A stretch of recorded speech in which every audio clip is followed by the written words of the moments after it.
All right, folks, welcome to another live session on Pilot Institute YouTube channel.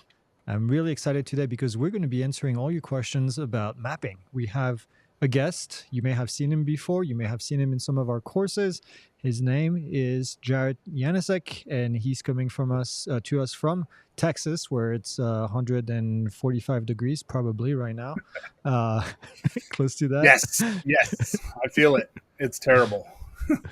Well, I'm sorry to hear. It's only about 100 degrees here in Arizona, in northern Arizona. I'm not talking about Phoenix. But it's a dry heat, Greg, right? I mean, it's a That's dry right. heat there. That's right. It is a dry heat. I was in Houston yesterday, and it was terrible. Oh, yeah, I bet. Man, I cannot imagine with the humidity. 100 without the humidity feels like an oven, but 100 with the humidity, I can't even imagine. Not good. Yeah. Well, welcome to the show, Jared. Thanks, man. Happy to be here again. Super excited to see what we can help people learn and kind of demystify any kind of hangups or stick-ups that folks might have when it comes to mapping. That's right. So if you guys don't know, Jared and Pilot Institute, we created a course, a mapping course. It's a 3-part course. We start with doing just the basic mapping for you, understanding what mapping really is and how it works. And then we get into a little bit more detailed mapping. We call it survey level mapping. And then Jared explains everything on how to do like different types of 3D models, 3D modeling, which is really cool. And so if this is something that you guys are interested in, he goes into much more detail in the course. But this is why we bring Jared, because that's what he does every day and all day in the cold, in the heat, in the everything. What's one of the latest thing that you've done, Jared, as far as mapping? So, just this weekend we were down in Houston. We mapped a Lidar spot of just a few acres, but pretty vegetated and right between skyscrapers. So it was kind of crazy that we needed Lidar in between skyscrapers, but that was one good one. We just did a solar field kind of that's going under construction. We did a topo for them. That was 250 acres. And then we did another kind of a solar as-built that was 570 acres. So yeah, just tons of big projects, lots of little small projects. And then, busy, other projects. And it's crazy. We're so busy. It's great. I just bought another M300 because of it. So. Wow. And you've been growing, right? Your team has also been growing as well. You've been hiring more people. Yeah, we've got 5 employees. And so we are training guys who are drone pilots and have a little bit of experience, but everybody that we hire, their first week on the job is just watching Pilot Institute. So everything from learning that Part 107 and refreshing it, making sure that they can test for it, to learning photography from Vic and those kinds of skills. Because ultimately, when you're a mapper, you are a photographer. You're just taking pictures of dirt. So definitely need it. Oh. Yep. I think you're cutting out a little bit, Jared. Oh, sorry. I don't mean to be. Okay. We'll work. Can you hear me? We'll work on that. Yep. I think we had a little cutout. I'm going to say, while we work on this, I'm going to say I'm going to say hi to some of the people that we have on the show every single week. We have Jonathan Jackson. He's here. He's here every week. We have Joseph Zitzelberger. I hope I said that correctly. We have Victor. I think I saw also in here Thorell's Inspired. I think I recognize that name quite a bit. And then I saw that we had, it's the humidity, y'all. That's probably one of your friends over there. We have Silas. Yeah. Silas is also often on the show with us. We have Carl F12. I see B. Nelson, Alvin. I see DJI Gone Wild. I see Matt Bagwell. Matt is one of our moderator, so make sure that you guys stay on topic. We have Alex. I think Alex is on the show quite a bit as well. So yeah, welcome everyone. Welcome to the show. We're going to get started. We already have quite a few questions. We have Jason in the background that's kind of scanning the chat and looking at all the questions and then filtering them for us, so we don't have to read everybody's comment, which it can get a little bit crazy when we have 200 or 300 people watching. And then we have Ethan in the back room over there playing playing with his keyboard like a DJ, switching cameras and being cool. So, and then we have Ben all the way in the back, all the way in the back. We keep him in the back. He he's working on footage, so you guys can have footage from time to time. So, all right, let's get started. We have. Victor was asking, for a beginner, is a Mavic 3 Enterprise good enough for mapping jobs, or is the RTK station necessary? So, Jared, that's one for you. Well, guys, when it comes to mapping, any drone can do the map, right? We can take images of the ground with any drone, and we can depend on the software to do a very good job of modeling or stitching together a model. Now, so you can do mapping, and I did mapping way back when with an Inspire 1, with a 12 megapixel camera. It made me, my first 2 years worth of business. So almost any drone will work for mapping. We're just taking pictures. The software does a lot of the legwork when it stitches that together. But the Mavic 3E Enterprise, it is the flagship drone for mapping right now. It does an extremely good job. It's got a great camera on it, fast flying, fast settings, and with the extensibility of the RTK hat that it wears, you can start to introduce what is being advertised as survey grade, but we need to talk about survey grade. It's a word that gets thrown around too easily. So Mavic 3E is a great drone for mapping. A lot of times beginners have trouble finding drones that have good flight planning characteristics, or have an SDK that the flight planning softwares can use. The Mavic 3E, that's built in with DJI Pilot 2. You can also utilize a program like UGCS, which is a Universal Ground Control Station. Drone Deploy is built and is able to use a Mavic 3E. Some of those smaller drones, the minis, the Air 2Ss, things like that, might have trouble, or they might have small workarounds to getting flight control taken care of. So definitely check with whichever flight control app you plan to use and see what drones they support. And that would be probably your biggest hurdle as far as finding a drone that is great for mapping, right? So again, any drone can map. You can fly in orbit manually around an object, take pictures, and you're going to be able to get a good model out of it. Or if you look down, fly manually, you can get good maps out of it.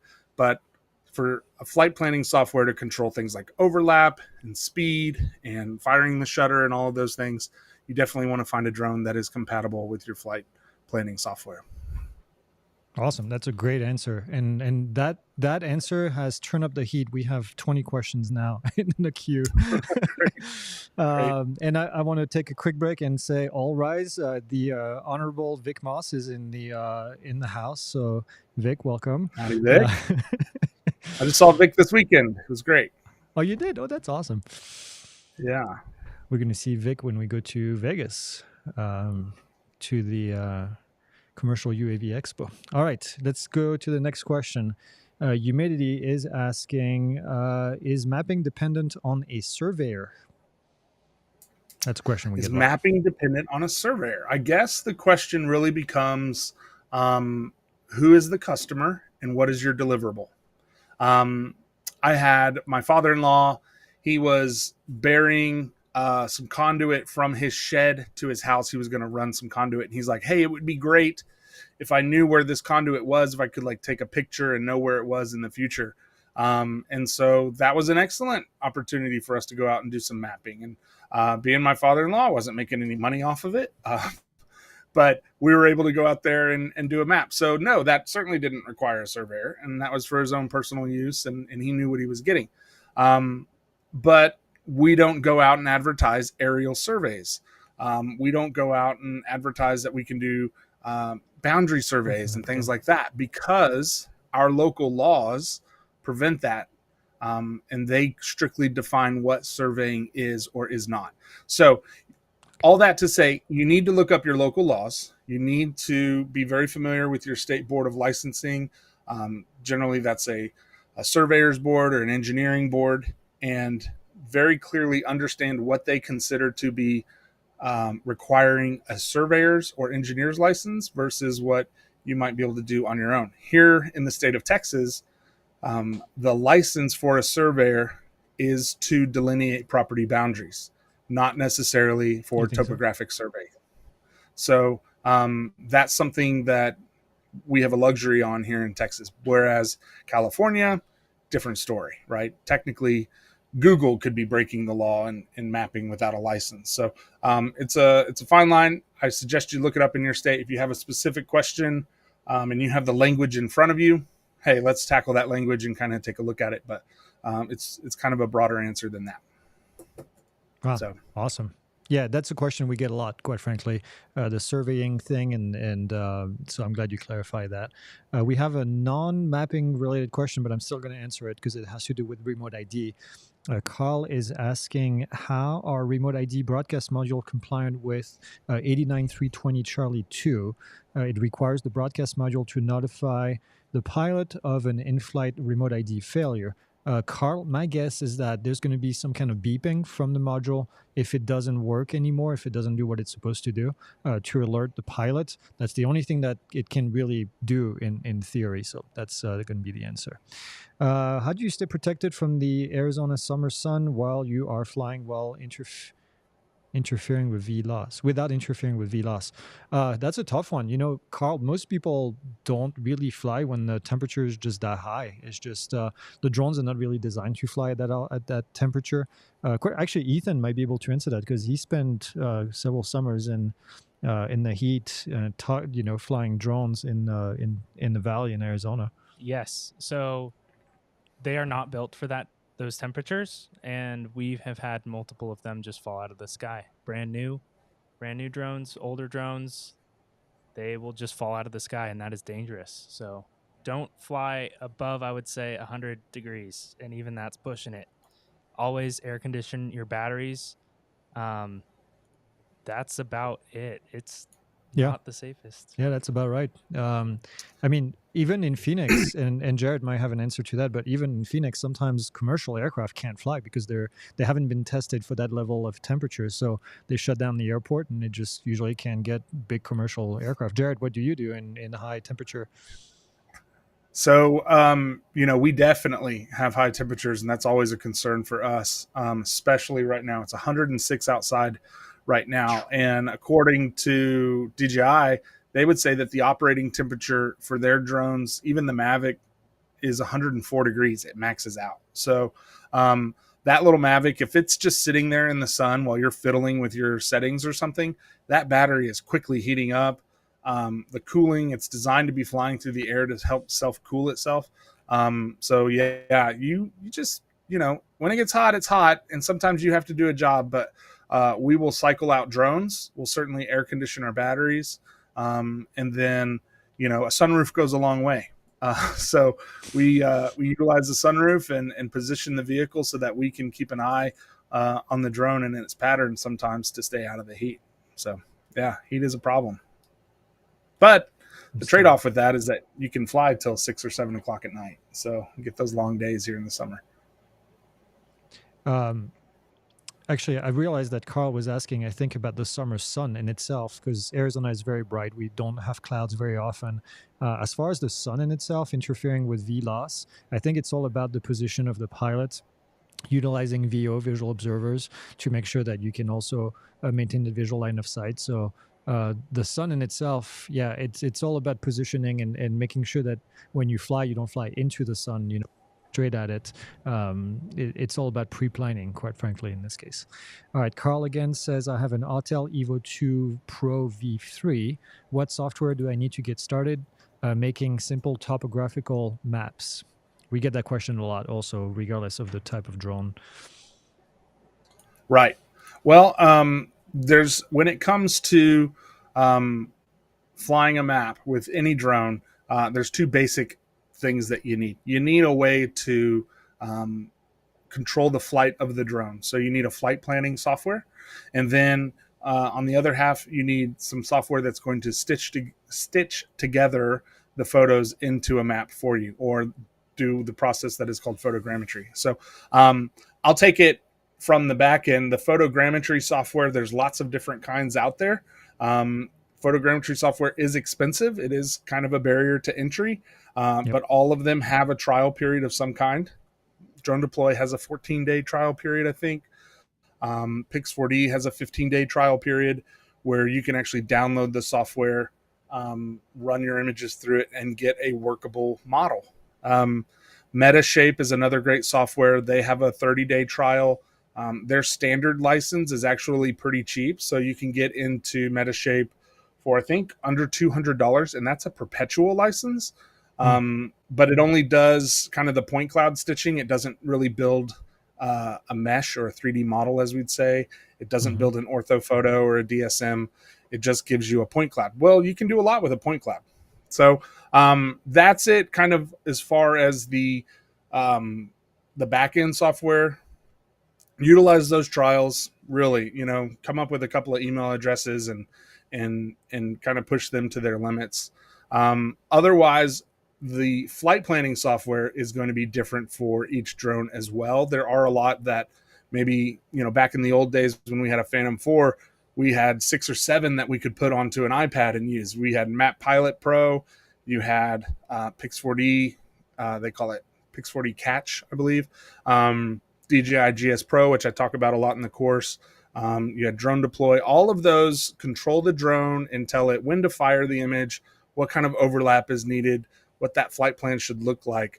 With the Autel Evo 2, they have the Autel Explorer software that has mission planning built into it. So they're going to have that software, and I'm not 100% familiar with it because we don't use the Autel Evos too much, but that software is going to help you to plan and do your flight planning, and then also help you capture the images. And there's all kinds of variables that go into that. So we go into that in depth in the course. And then you're going to utilize one of the softwares on the back end, like Pix4D, Drone Deploy, or Propeller, all sorts of different ones. Yep. Yeah, the software in the Autel Evo 2 is pretty good to capture, actually. Let's go ahead and take a look at the next question. It's non-mapping related, but I think it's important to answer, where Silas says, where I live, there are 2 Lance-enabled airspace that overlap. I've actually never heard of that. When trying to achieve approval through air control, this overlap area shows Lance as inactive. Why is this? Silas, the best way to deal with this, send me an email with screenshots, greg@pilotinstitute.com, and then we'll take a look at it. Alex is asking, let's say I have a Part 107 license and a family member wants to use their over 250 gram drone for a business project, mapping, photogrammetry, and otherwise. What are nuances and restrictions involved? I have a Part 107. There's no additional FAA restriction as far as what you do with the drone specifically. So you can do mapping, you can do photogrammetry. It's the same Part 107 rules that apply to flying a drone for non-recreational purposes. So in this case, just follow the same rules and go and have fun. And make sure that it's registered under Part 107. Thank you, Jason. Yes, that's a good addition. Yeah, I have a family member wants to use their, and I have a family member that wants to use their, they need to make sure that it's registered. If you're going to be using, I'm guessing you're going to be using it as your Part 107 certified. Okay, Georgia Drone is asking, what are the hardware components needed for Lidar and RTK? Yes. Okay. 2 questions there. One is LiDAR, what's needed for LiDAR, and one is what's needed for RTK. Now, when it comes to LiDAR, all of the LiDAR solutions out there on the market right now are wholly independent of the drone that is carrying them, except for one. Okay. So if you buy a Rock LiDAR unit or a Green Valley unit or a Yellow Scan Mapper unit or anything else, they're all going to be independent of the drone that you use to fly them. So you want to think of them as the drone as a truck, and then the LiDAR unit as a laser scanner sitting in the bed of the truck, right? So when it comes to LiDAR, what kind of hardware you need, you're going to need a drone that can carry the LiDAR unit you want to use, and then you're going to need the LiDAR unit itself. Now, most LiDAR units are what we call PPK. They are post-processed because we're not feeding corrections to the LiDAR unit while it's in flight. The LiDAR unit is going to be logging a GPS log while it's in flight. Once it comes down, we're going to marry that GPS log up with a base station, and then we're going to PPK those together to get a final solution so that the LiDAR box knows exactly where it is in time and space. So you're going to need a LiDAR unit. You're going to need a drone. You're probably going to need a base station to be able to PPK against. That could either be local or it could be like a course tower if it's nearby. And then, of course, the hardware and software to run it.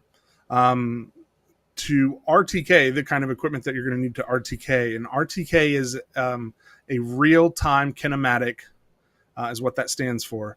But ultimately what it's doing is it is providing corrections to the rover, i.e. the drone.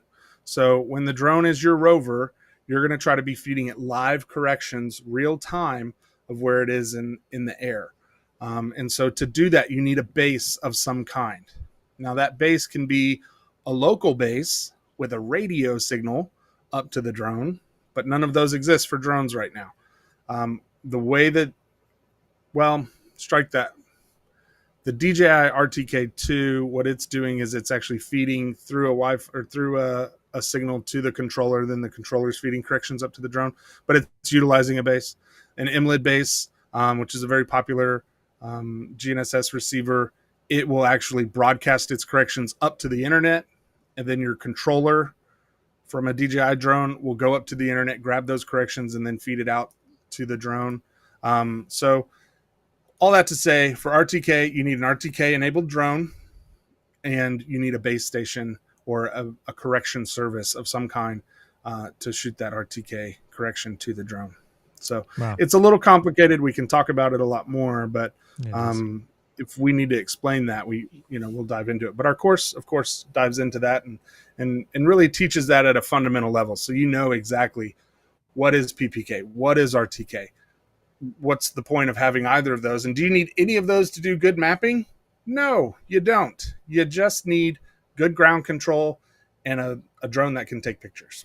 Yeah, and that's one thing that you kind of preach in the course is about the two different techniques and how everything is being utilized. So Yeah. again, we're not necessarily here to sell the course. We want to answer questions, but there are some questions that lead to just more explanation. We cover that in the course. Here's a good question from David Cooper. This is one that we also get quite a bit, and I think it's kind of a topic of discussion in the industry. Have you seen any study as it relates to mechanical versus electronic shutter? Yeah. So, this is one of those where there's hype behind a little bit of it, and you have to kind of do the testing yourself to feel what you're comfortable with. So, Pix4D would say that they have corrected the electronic shutter problem. This idea of the rolling shutter, and what they're trying to convey there is that when the drone is flying across, it's in motion, and so if you don't freeze the ground with the speed of your shutter or the way that you're capturing that data, you could introduce some blur. Okay, so there's blur of the pixels, but then you could also introduce some effects from the rolling shutter, and that's just the way that the camera exposes the sensor to the light.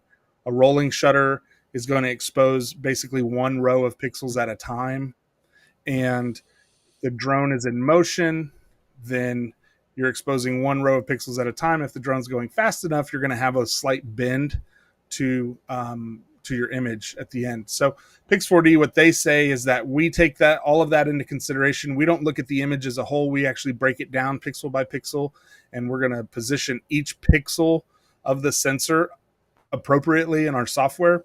I have found that to not be the best case. We've done a lot of testing between something like a Mavic 2 Pro, which does not have a mechanical shutter, versus the Phantom 4 Pro V2, which does.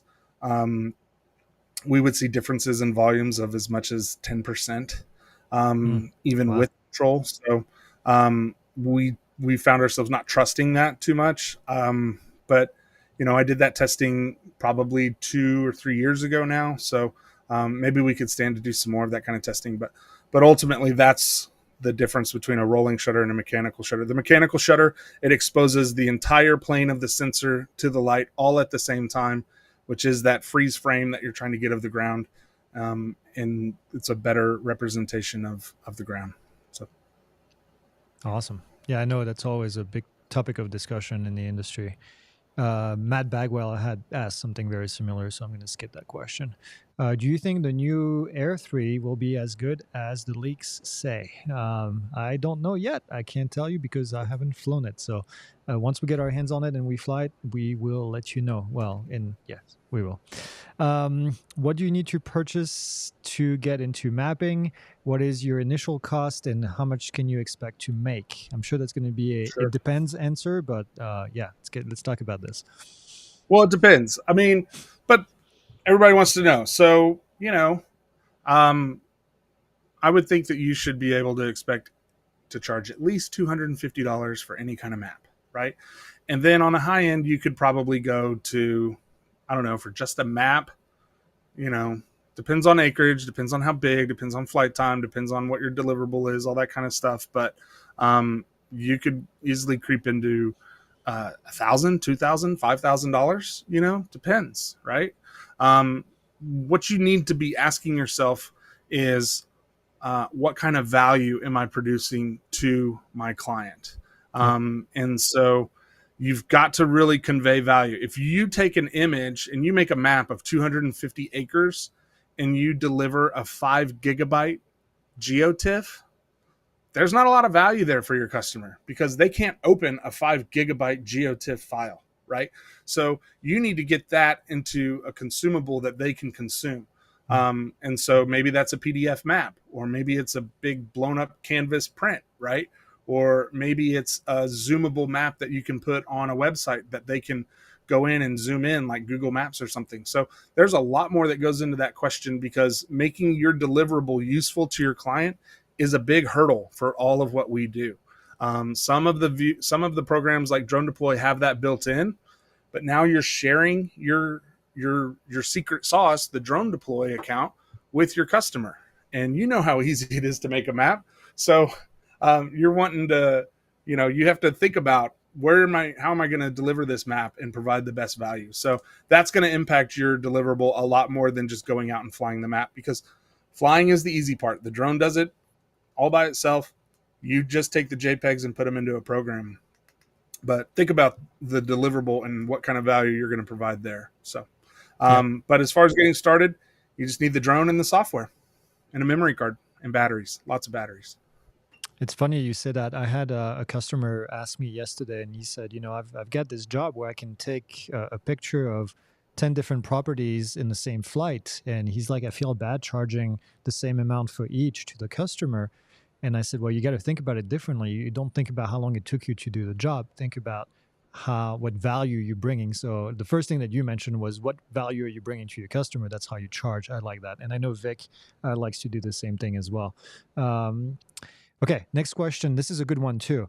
Talking about pricing, they said, do your mapping jobs tend to charge a by acre type of rate, or are the job estimates much more involved than that? So can you walk maybe people through how you would go about pricing if somebody calls you today? Yeah. There's a lot that kind of goes into pricing. We've tried it a lot of different ways. We've tried a by the acre. We've tried, by distance, and really breaking it down and determining how much computer time is this going to take us, how much flight time is this going to take us, how much all of these different things. But ultimately, we really do quote everything on a per job basis. So we tend not to price by the acre. We'll just put out a number that we like and that we're comfortable with, and see what the customer says. There's always a little bit of, you're trying to establish value, and kind of where your value is, but you also want to win that customer. And it depends on how mature you are in your business, where you're like, hey, this is what is worth my time. And ultimately, that's the decision that we make every day. Is we look at it, is this worth my time?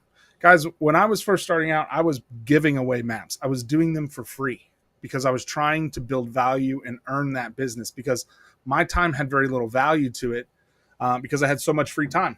I was trying to provide for my family. But now we have good, long-standing customers and good paying jobs, and so I can't afford to do that anymore. And so my business model has changed with our growth. So always look at yourself, and be comfortable and be honest with yourself about your experience level and what kind of deliverable that you can provide to your client. If you don't know what you're doing and you have a client who's asking you to do survey grade level mapping, you probably need to factor that into, hey, I don't really know 100%. So maybe it's going to take me a lot longer, or maybe I should partner with somebody else in order to gain that kind of experience. But yeah, we price basically off of each job that comes across the table. We consider lots of things like travel. How far away is it? Texas is a pretty big state. I was in Houston yesterday, so there's a lot of travel involved. We price it with how many people is it going to take us to capture this? How many ground control points do I need to set? Do I need to utilize other equipment to go set that ground control? I'm not going to walk across a 250 acre field, I'll tell you that much. So we're using ATVs, and we have gasoline for that, and we have generators, and we have full setups that we have to consider. So a lot of things go into it. Every job's a little different. If I will say that if we have repeat customers, we do look back at our previous maps and make sure that on a per acre basis, we can justify our new quote. So we might find ourselves at $2 or $3 an acre, and the next time we want to go out and we want to make sure that we're capturing it close to that. If it's about the same size project, we do discount for larger acreage. But you can make $1,500 an acre, or you can make $3 or $4 an acre. It all depends on what you're doing and what your deliverable is. Yep, and the value. I like what you said about. I had a group reached out to us several years ago now, and they were asking us for a price for a specific type of training, and I know that they had asked our competitors as well to do the same thing, because everybody was CC'd on the same email, and I could see their email address in there. And it turns out, I think the competitors didn't notice that everybody was on CC, so they replied all, and they replied with their quote to everyone, which I didn't do. But I didn't want to compete on price because that's not what we do. And so what I did is I emailed the customer instead, and I gave them the reason why the price was what it was, and I told them everything that they were getting with the specific price that I was giving them, and it was definitely not the cheapest, because I saw the competitors' pricing as well, and lo and behold, we actually did get the job. So sometimes being the cheapest is not really necessarily the way to go, and I know a lot of people want to do that when they get started, but know your value, just like you, Jared. You said, you've got a business, you're successful now, and you're not going to just lower yourself to get any job because you're busy enough to take those jobs. So sometimes it takes that confidence to kind of go into those negotiations, and then just talking to people about about what you provide and the quality that you provide and why it's the price that it is. And sometimes companies will just do it because they see the value. So don't be afraid of doing that if you're watching. Yep. Question about stitching software. What stitching software would you recommend for the use on the MacBook Pro? I know you're a PC guy, but I am a PC guy. I would recommend Parallels with Pix4D. So Parallels, if you're not familiar, is a way to emulate Windows on your Mac.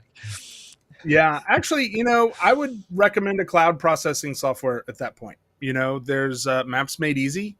That's a great way to get into mapping, because you only pay per, I think you pay per megapixel or something like that. Mm-hmm. Pix4D Cloud, they have a pretty good option. It's $200 a month, I think, but you can process up to 1,000 or 3,000 images. Drone Deploy, they've kind of raised their prices lately, but they're a good cloud processing software. So probably look to more of those cloud processing softwares if you have a MacBook Pro, would be my suggestion. Or run Parallels and that's less of an investment too initially. If you're just going to do a few maps here and there, it's probably a good way to do it anyway. For sure, yeah. And there's a next question here about compatibility with the Drone Deploy compatible with the Mavic 3 Classic. Maybe you can talk about the Mavic 3 series and what DJI has done, and why it is some models are not compatible with certain type of software. Yeah. I've said this kind of a lot. DJI, from a business point, made a mistake with the Phantom 4 Pro. Never was a drone so cheap that did so much business. Mm-hmm. And it didn't take them long to correct that. So they immediately came out with the Phantom 4 RTK, which was $8,000 compared to a $2,000 Phantom 4. Mm-hmm. So when DJI realized that, what they said is, hey, we have to differentiate between consumer level and professional level use. And the best way that they came up to do that was to just not enable certain features on their consumer level drones. And that those features are enabled via an SDK, or that software development kit. And so on the Mavic 3, the Mavic 3 Classic, the Mavic 3 Cine Pro, all of those, they are not going to open those up to mapping SDKs. There might be some workarounds, you know. You can certainly still fly a Mavic 3 manually and set a 2-second trigger for that camera and fly a map. I've done it. We tested it as soon as that Mavic 3 came out. And we produced great maps with it, you know, but it's just so hard to do. It's not worth the time, you know? Mm-hmm. So the Mavic 3 Enterprise, they've, you know, designed that to be a mapping drone. They've most importantly opened up the SDK. They tweaked a few settings in the camera so that it flies a little bit better, but that's going to be the biggest hindrance. And you'll find that all the way up and down the DJI line, you know, the Mini 3, the Mini 3 Pro, whatever else we're going to get here.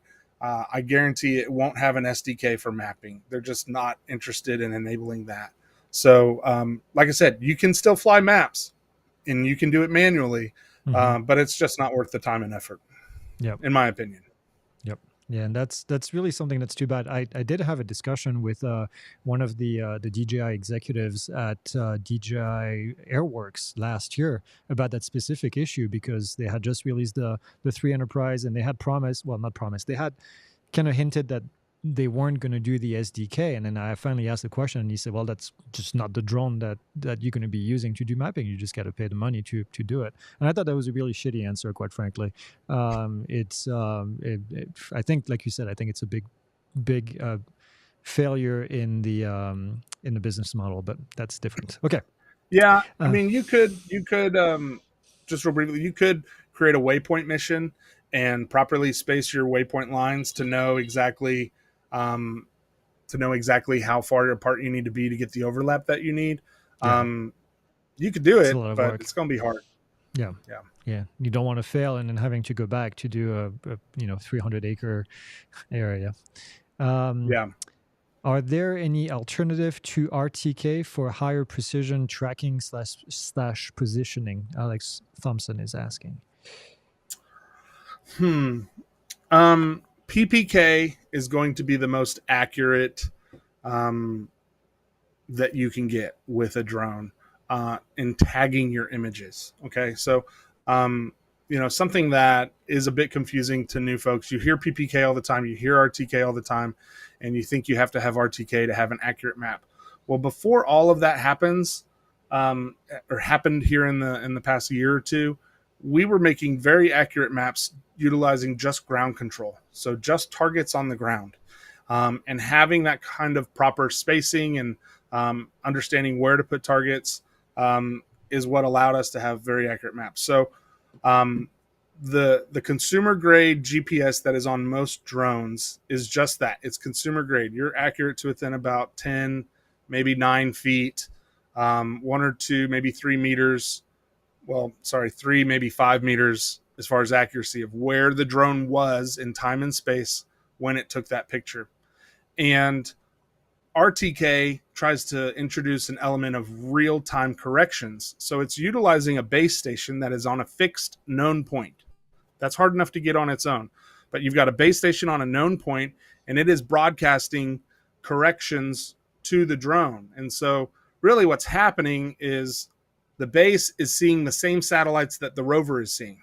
And the base says, well, I know when I got this signal from the GPS satellite, and the rover says it got the same signal at this time, 2 seconds apart or 2 milliseconds apart, whatever it is. And so based on that differentiation, we are able to determine where the rover is, i.e. the drone. PPK just does that after the fact. So all it does is you still need a base. So it takes the log from the base.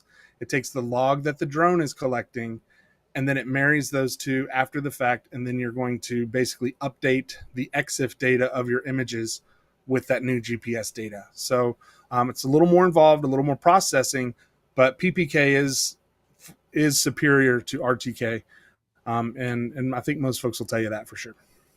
Yep. People making comments about the salty language that I was using earlier. That's usually when I get when I get passionate about something that comes out. Is there a Goldilocks drones that I can get for both mapping, 2D modeling, and inspections, considering the Mavic, the Matrice 30T? What do you think? The M30T. Well, I don't understand. Considering it? You're considering buying that.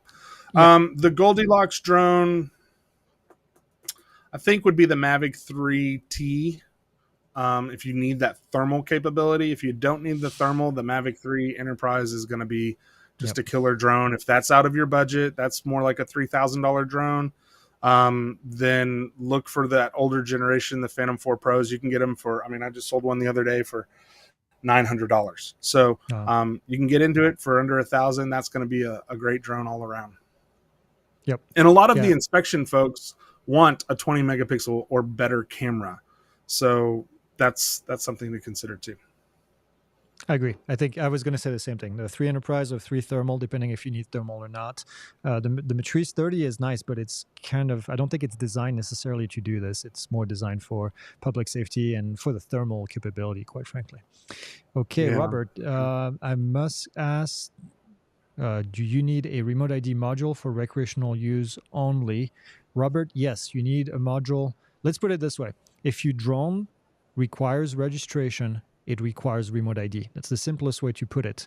The only time you don't need remote ID to fly a drone in the United States is if your drone is sub 250 grams, 0.55 pounds, and it's flown for recreational purposes. So if that's the case, then you don't need remote ID. Otherwise, you do need remote ID, unless you fly at one of these Fryas or Freas. Vic makes fun of me when I say Fryas, but I like Fryas. Okay.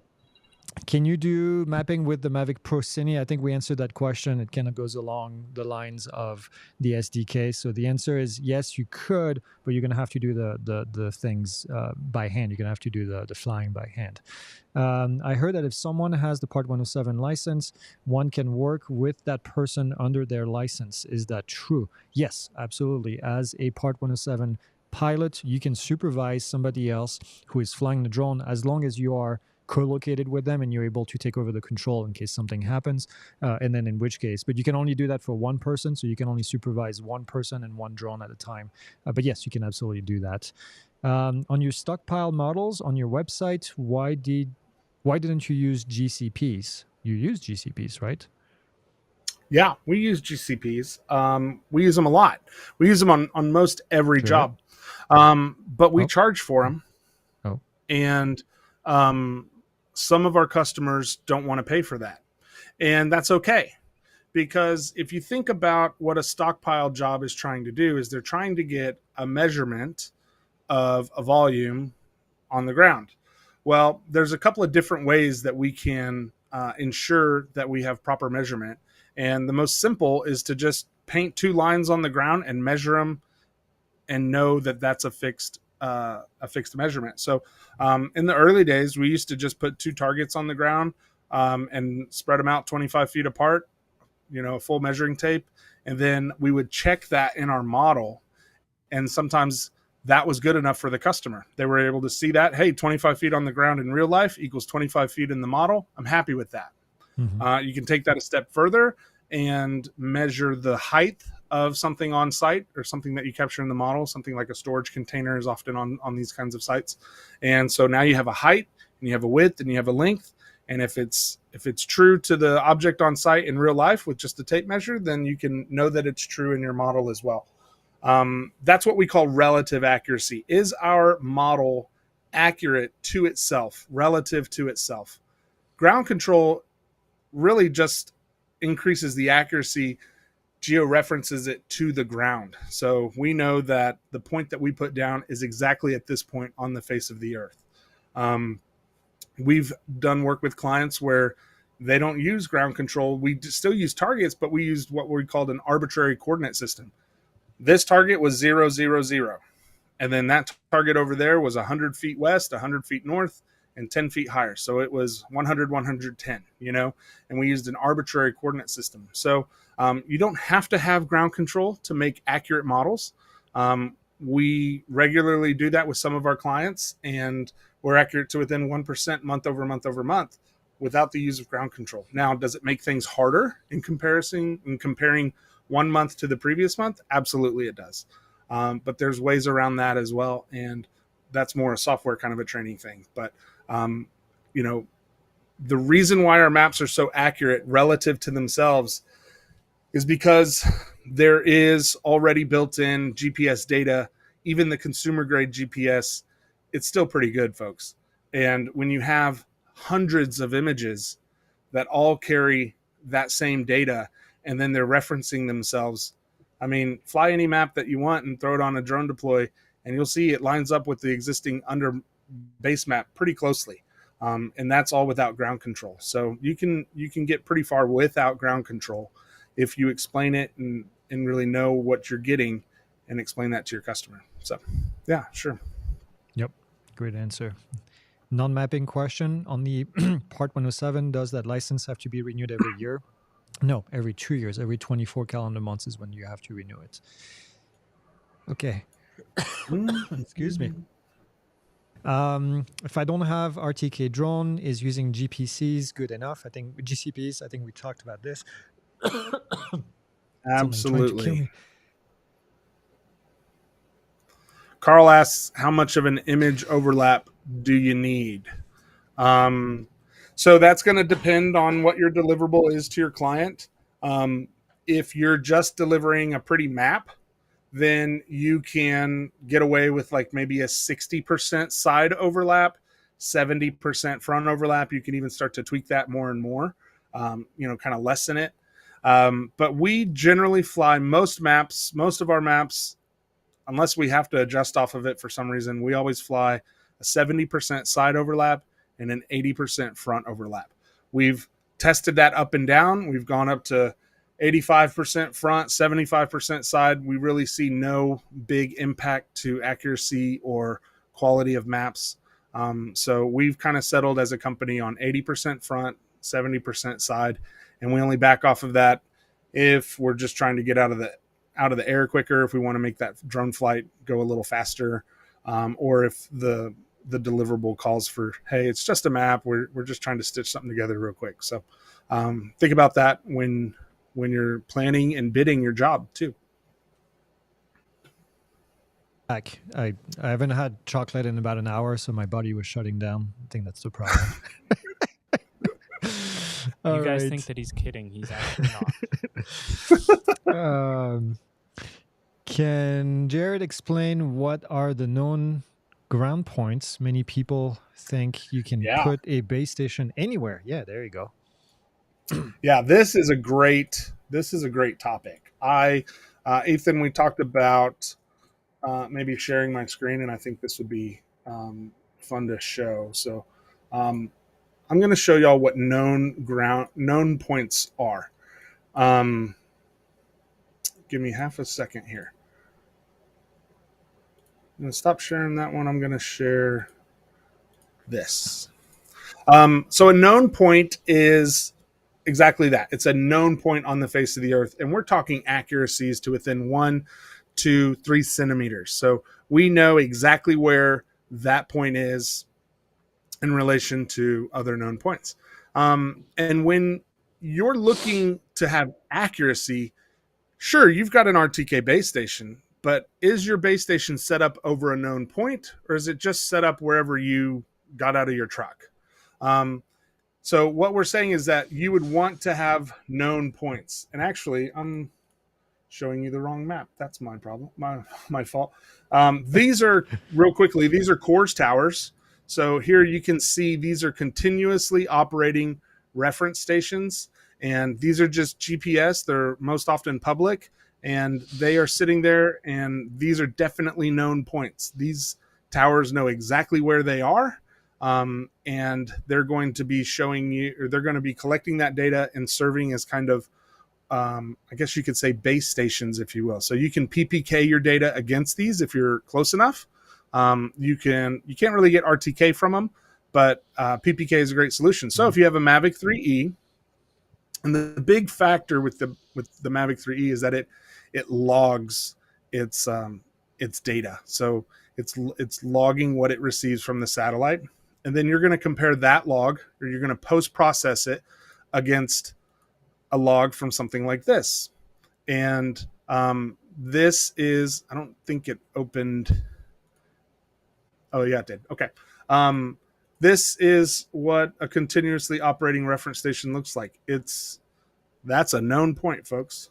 And you're going to process your logs against their logs, and then you can have PPK accurate imagery once you retag them and everything. But all of those are available through the National Geodetic Society, or NGS, which is under the guise of NOAA.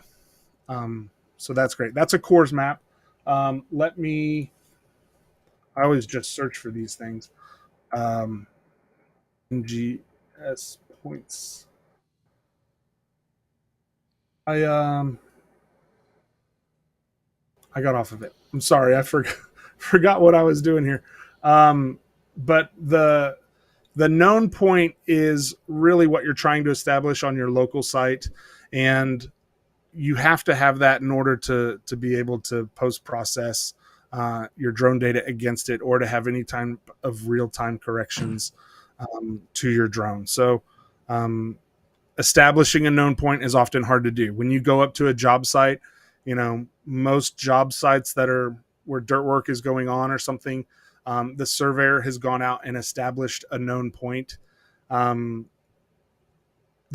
might be able to get those coordinates. You might be able to ask the engineer, hey, can we get coordinates of your known point? But chances are it's already going to be occupied by somebody else on the job site, most namely the dirt guy.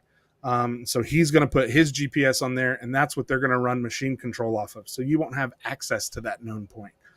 So you might have to establish your own known point, or maybe there's another job where there's lots of known points. So we just did a job, or doing a job for an oil refinery, and there are more known points across that site than I've ever seen in my life. There's probably at least 150 because there's so many different trades utilizing that data that they just established them all over the place so that everybody was on the same page. So there are known points. There are known points that are publicly available. I'll show you that real quick. This is the NGS, National Geodetic Survey Data Explorer. And I'll just zoom into Texas because that's where I'm at. But if you place an X, it'll start to show you known points near you. These are points that are probably surveyed by the National Geodetic Society. Some of them are surveyed by volunteer groups. Some of them, local surveyors might go and observe these points just to make sure that they're still there. There are a couple of different controls that you might find. One is a vertical control. So this is good on a Z axis. Some are a GPS and approximate height. Some are GPS and vertical. Some are just classic horizontal control. But when you look, so here's one at DFW Airport. You go into the data sheet, and it tells you its ortho height, its elliptical height. And then the data sheet itself tells you all sorts of things about that marker. And that's generally going to be like a medallion that's set in a concrete curb, or maybe in a buttress or something like that. But it tells you a lot about it. It tells you its position, 32 degrees, 52 minutes, 47 seconds north, 97 to 58 west. It gives you its elliptical height, ellipsoidal height. It gives you its orthometric height. It gives you maybe the geoid height, the geoid offset. All of that information is here. So if you don't have a known point, you've got to establish a known point to put up your RTK base. And I think we went on that for a long tangent, so I apologize. As you can I can tell, nerd out on this stuff, Greg. It's not hard for me. as you can tell, Jared has no idea what he's talking about, and then that was Sorry, very, folks. very detailed. No, that's good. I think that this is exactly what people want to hear. So thank you for that. We only have about 5 minutes. I want to make sure that we're cognizant of everybody's time, but we only have a few more questions, and then I want to do a quick raffle. Are there new drone mapping positioning technologies coming down the pipe that either of you are excited about? That's a good question. Yeah, one little one. Some of the LiDAR guys are starting to utilize LiDAR on the drone to terrain follow and kind of stay, in mapping, you want the camera to be the same distance from the terrain. And the only way for us to do that now is to utilize a previous surface model. Those are quite clunky and big, and the most prevalent one is from 2000. So for the drone to be able to just know, hey, I'm always going to stay 60 meters off the ground, whether I'm flying up a hill or down a hill or over a building or something, that would be kind of cool technology. Trying to think, I don't think we're going to get kind of onboard processing of maps. What Drone Deployed did that was kind of a workaround. They just kind of stitched together screenshots. I think the LiDAR colorization in real time would start to be something really cool. I don't think that's very easy to do though. You can get real time feedback on a LiDAR point cloud, but it's heavily degraded. They might subsample it at 1%. But to get even a 10% or something better point cloud back while the drone is still in the air, that would be a huge technology. That's cool. I don't follow the space enough to have a cool tech, but I always like hearing Jared talking about it. I'll take one more technical question and we'll go and do a giveaway. So make sure you stick around because we're going to be giving a free course today. So do you guys think of having the gimbal angle as part of the photo data could be useful for repair diagnostics and mission compliance? That's a good question. Mission compliance. I don't know exactly what you mean by that. But having the gimbal angle is already captured in the EXIF data. And it is utilized by the mapping software. So it's actually capturing the pitch, roll, and yaw of the gimbal and the pitch, roll, and yaw of the drone and calculating those during its calculations. At least Pix4D and Metashape both do that. So yeah, it's definitely an important part. You're going to use a gimbal angle to kind of get more of the side of your subject. If you're flying at a fixed altitude back and forth lawnmower pattern, then you're going to tilt your gimbal to get a little bit more of the side of the building.